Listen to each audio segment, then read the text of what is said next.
Magandang araw mga kagabay, ngayon po February 17, 2025, araw po ng Lunes. Maririnig po natin sa ating ebanghelyo na ang mga Pariseyo na hindi naniniwala sa ating Panginoong Hesus ay patuloy na nakikipagtalo sa ating Panginoon. Pero napakaganda po ng ugali ni Hesus, no? Never po siyang pumatol sa mga taong sarado ang isip at hindi kayang tumanggap ng paliwanag at katotohanan. Napakaganda po yan na paalala din sa buhay natin bilang mga tao. Sa buhay natin, sadyang may mga tao talaga na sarado ang isip. Hindi bukas ang kanilang isip sa paliwanag at katotohanan. Kapag may na-encounter po tayo mga taong ganyan, hindi po dapat tayo nakikipagtalo. Okay?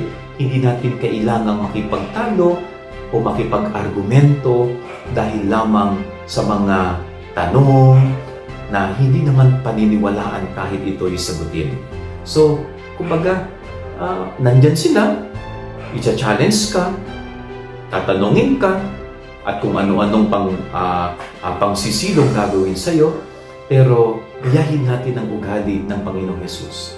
No, never siyang nakipagtalo sa isang tao o sa mga taong sarado ang kanilang isip. Dahil kapag ang kausap mo ay sarado ang isip, kahit anong gawin mong paliwanag dyan, hindi maniniwala iyan. Okay? So yan ang ating gabay-al ngayong maghapon. God bless po sa inyo lahat. Pagpalain kayo ng Panginoon.